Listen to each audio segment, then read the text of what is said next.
Welcome to mister nobody CV. அன்னைக்கு பார்க்குற movie வந்து good luck have fun don't die. 2026 release ஆன ஒரு சயின்ஸ் ஃபிக்ஷன் காமெடி மூவி. இந்த படத்தோட ஃபுல் ரிவ்யூ பார்த்தீங்கன்னா நம்ம சேனலில் இன்னும் சப்ஸ்கிரைப் பண்ணாமல் பார்த்துட்டு இருக்கீங்கன்னா சப்ஸ்கிரைப் பண்ணுங்க. That helps my lot guys. உங்களுக்கும் நிறைய மூவி ரிவ்யூஸ் அப்டேட்ஸ் வந்துகிட்டே இருக்கும். ஆனால் இந்த படத்தோட கதை எங்கே ஆரம்பிக்குது அப்படின்னு பார்த்தீங்கன்னா, இந்த படம் வந்து ஒரு சைஃபை காமெடி. ஸோ அதுக்கேற்ற மாதிரி இந்த படத்தை வந்து ஸ்டார்டிங் சீன்லேருந்து வந்து லைக் ஒரு மாதிரி நல்ல ஒரு என்கேஜ்மெண்ட்டோடய கொண்டு போயிருப்பாங்க. ஒருத்தர் வந்து ஒரு மிஸ்டீரியஸ் மேன் வந்து ஒரு ரெயின் கோட் மாதிரி ஒரு விஷயத்தை போட்டு வருவார். அது ஃபுல்லாகவே வந்து சிப்ஸு ஒயர்ஸு. அந்த சிப்ஸுன்றது வந்து இந்த ரெட் க்ரீன் கலரில் சிப்லாம் இருக்குமே கம்ப்யூட்டருக்குள்ளே, அந்த மாதிரி சிப் போர்டு மதர் போர்டு அந்த மாதிரிலாம் இருந்தது. அப்புறம் வந்து ஃபுல்லாக வயரை சுற்றிட்டு ஒரு மாதிரி மார்க்கமாக வந்து நிற்பாப்புல ஒரு ரெஸ்டாரண்ட்டுக்குள்ளே வந்து நின்னதுக்கப்புறம் டைனர்னு சொல்லுவாங்க. நான் அதுக்குள்ளே வந்து நின்னதுக்கப்புறம் இந்த மாதிரி நான் ஃப்யூச்சர்லேருந்து வரேன் அப்படின்னு கரெக்டாக 10:10க்குள்ளே வருவார் நைட்டு வந்துட்டு. இந்த மாதிரி வந்து இது வந்து என்னுடைய 117வது விசிட் அப்படின்வார். இந்த மாதிரி வந்து ஏஐ வந்து ஓவர்டேக் பண்ணிகிட்ருக்கு உலகத்தை. அதனால் எனக்கு இந்த டைனர்லேருந்து ஒரு சில பேர் தேவைப்படுறாங்க என் க்ரூவுக்கு. உங்கள் எல்லாரையும் கொண்டு போயிட்டு லைக் அந்த ஏஐ வந்து நம்ம அழிக்க போகிறோம், அதுதான் வந்து இங்கே நடக்க போகுது, எனக்கு யார் வாலண்டியர்ஸ் அப்படின்னு சொல்லிட்டு கேட்கும்போது மதிக்கவே மாட்டார்.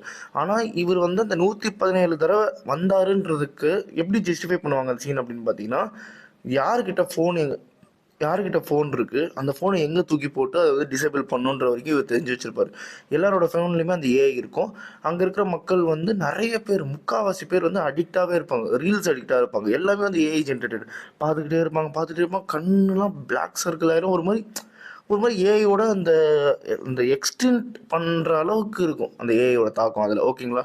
அப்படி இருக்கிற பட்சத்தில் இவர் போவார், அந்த ஃபோன்லாம் வாங்கி ஜூஸில் தூக்கி போடுவார், உள்ளே தூக்கி போட வச்சு ஃபோனை வாங்கி அந்த அந்த ஸ்டவ்வு அந்த லைக் பவுல் மாதிரி அந்த கொதிக்கிற அந்த லிக்விடுக்குள்ளே போடுவார். ஸோ அதெல்லாம் வந்து ஒரு பயங்கரமாக இருக்கும். அங்கே சில பேரோட பேர் ஞாபகம் இருக்கும், செஃப்ஸோட பேர் ஞாபகம் இருக்கும், யார்கிட்ட வந்து கன் இருக்கிற வரைக்கும் தெரிஞ்சிருக்கும், யார் வந்து போலீஸ்க்கு ஃபோன் பண்ணுவோம், எல்லாமே இவருக்கு தெரிஞ்சிருக்கும். ஸோ அதனாலே வந்து அது ஜஸ்டிஃபை ஆகிரும். அதுக்கப்புறம் வந்ததுக்கப்புறம் இந்த தடவை ஒரு தடவையும் வந்து ஒரு கேர்ளை வந்து அவர் சூஸ் பண்ணவே மாட்டார். அந்த கேர்ள் அங்கே இருப்பாள். ஆனால் இந்த தடவை அந்த கேர்ளை வந்து சூஸ் பண்ணுவார்.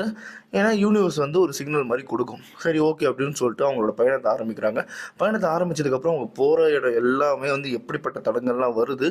தென் அதுக்கப்புறம் அந்த டீமில் இருக்கிற மெம்பர்ஸோட இந்த ஃப்ளாஷ்பேக் கதை, அதில் ஒரு 2-3 கதை வந்து ஒரு மாதிரி டார்க்காக கஷ்டமாகவே இருக்கும் கதை பார்க்குறதுக்கு. அதுக்கப்புறம் அதுக்கப்புறம் ஒரு வழியாக யாருன்னு சொல்லிட்டு கண்டுபிடிச்சி பார்க்கும்போது தெரியும் வந்து ஒரு ரூம்குள்ளே வந்து ஃபுல் அண்ட் ஃபுல்லாக வயர்ஸாக இருக்கும். ஒரு மலை மாதிரி இருக்கும் வயரு. அது மேலே உட்காந்து ஒரு பையன் டைப் பண்ணிக்கிட்டே இருப்பான். அதாவது அந்த பையன் ஹியூமனே கிடையாது. ஏஐ வந்து பில்ட் பண்ணிக்கிட்டு இருக்கு. ஸோ இப்படிப்பட்ட ஒரு விஷயத்தை பார்த்துட்டு தென் அதுக்கப்புறம் அதை எப்படி தடுத்து நிப்பாட்டினாங்க அப்படின்றத அந்த படத்தோட கதை. நான் இந்த வருஷத்தில் பார்த்ததில் இது டிஃப்ரெண்ட்டான ஒரு படம் தான் நான் சொல்லுவேன். எனக்கு டிஃப்ரெண்ட்டாக இருந்துச்சு. இதுக்கு முன்னாடி நான் இந்த மாதிரி படம் பார்க்கல. ஸோ எனக்கு இது டிஃப்ரெண்ட்டாக இருந்தது. அதே மாதிரி வந்து இந்த படத்தில் வந்து என்ன ஒரு ப்ளஸ் பாயிண்ட் அப்படின்னு பார்த்தீங்கன்னா, மினிமலான சிஜிஐ. முடிஞ்ச அளவுக்கு வந்து கான்செப்டை புரிய வச்சிட்டாங்க. லாஸ்ட்டு வந்து ஒரு நல்ல ட்விஸ்டான ஒரு கிளைமேக்ஸ். ஸோ இது எல்லாமே கொடுத்து இந்த படத்துக்கு வந்து பார்ட் 2க்கான லீடையும் வந்து அங்கேயே கொடுத்து வச்சுருக்காங்க. அந்த விஷயத்தில் வந்து படத்தை பாராட்டலாம். எனக்கு பிடிச்சிருந்தது. ஒரு நல்ல படம். அதனாலே இந்த படத்துக்கு நான் ஒரு 4 ரன்னர்ஸ் தருவேன். இதேமாதிரி மூவியை பார்க்கணும்னா நம்ம சேனலை சப்ஸ்கிரைப் பண்ண அந்த மிஸ்டர் நோபடின்னு சொல்லிக்கிறேன். Bye, have a great day guys.